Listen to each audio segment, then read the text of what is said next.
हरे कृष्णा। वात्सल्यमृत नोएडा में आपका स्वागत है। आज हम आमला की एकादशी की कथा को जानेंगे।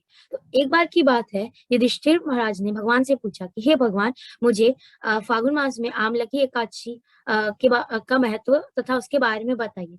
तब भगवान ने कहा कि हे हे युधिष्ठिर, जो भी व्यक्ति आमला की एकादशी का पालन करता है, वो उसको मोक्ष की प्राप्ति होती है तथा उसकी सारी कामनाएं पूरी हो जाती हैं और उसको भगवान की भक्ति भी प्राप्त होती है।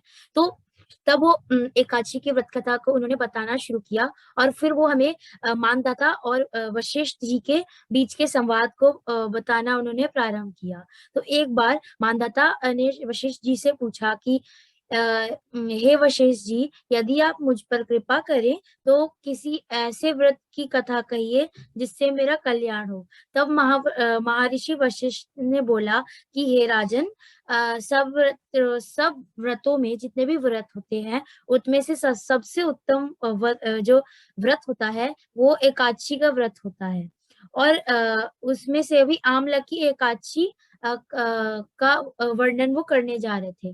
तब वो कहते हैं वशिष्ठ जी कि यह एकादशी फागुन में शुक्ल पक्ष में आती है और इसका व्रत के पालन करने से सारे पाप नष्ट हो जाते हैं।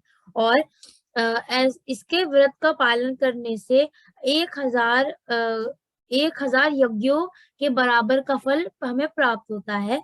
और अब वशिष्ठ जी आमला की एकादशी का कथा बताना शुरू करते हैं। तब वो कहते हैं कि एक वैदिश नाम का नगर था और जिसमें ब्राह्मण, क्षत्रिय, वैश्य तथा शूद्र चारों वर्ण आनंद सहित रहते थे और उनमें कोई भी भेदभाव नहीं करता था। और उस नगर में सदैव वेद ध्वनि गूंजी करती थी तथा पापी, दुराचारी तथा नास्तिक लोग उस नगर में कोई भी नहीं था। उस नगर में चैत्रथ नाम का चंद्रवर्षी राजा राज्य करता था और वह अत्यंत ही धर्म से राज्य करता था और बहुत ही विद्वान था। और उस नगर में कोई भी जो इंसान था वो बुरा या कंजूस नहीं था और सभी नगरवासी विष्णु भक्त थे और आबाल वृद्ध स्त्री पुरुष एकादशी का व्रत किया करते थे। एक समय फाल्गुन मास में शुक्ल पक्ष की आमला की एकादशी आई और उस दिन राजा, प्रजा तथा सारे बाल बच्चों ने और बूढ़े लोगों ने खुशी से इस एकादशी का पालन किया। राजा अपनी प्रजा के साथ मंदिर जाकर पूर्ण कुंभ स्थापित करके धूप, दीप, पंचरत्न आदि से आंवले का पूजन करने लगे और इस प्रकार स्तुति करने लगे। हे धात्री, तुम ब्रह्म स्वरूप हो, तुम ब्रह्मा जी द्वारा उत्पन्न हुए हो और समस्त पापों का नाश करने वाले हो, तुमको नमस्कार है। अब तुम मेरा अर्घ्य स्वीकार करो तथा श्री रामचंद्र जी द्वारा सम्मानित हो। मैं आपकी प्रार्थना करता हूँ तथा आप मेरे समस्त पापों का नाश करें। उस मंदिर में सबने रात्रि को जागरण किया। तो ऐसा करके जो राजा थे उन्होंने जो आमला की थी उसकी स्तुति की। और रात के समय वहां एक बहेलिया आया। वो बहेलिया बहुत ही पापी और दुराचारी था और वह तो मतलब जीव की हत्या करके अपना भूख प्यास मिटाता था और अपना कामकाज चलाता था।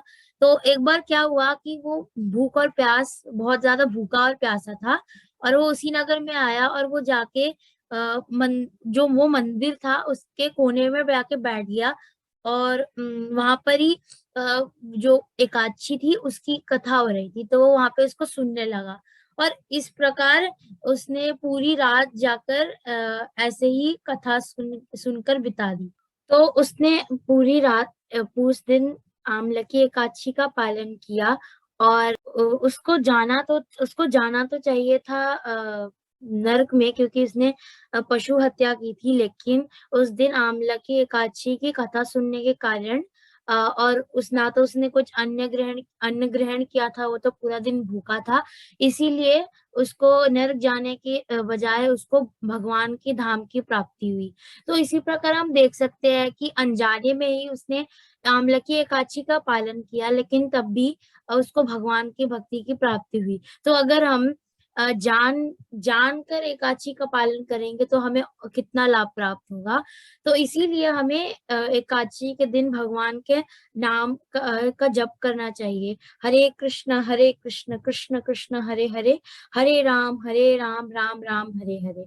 और हर में और भगवान की भक्ति करनी चाहिए। हरे कृष्ण।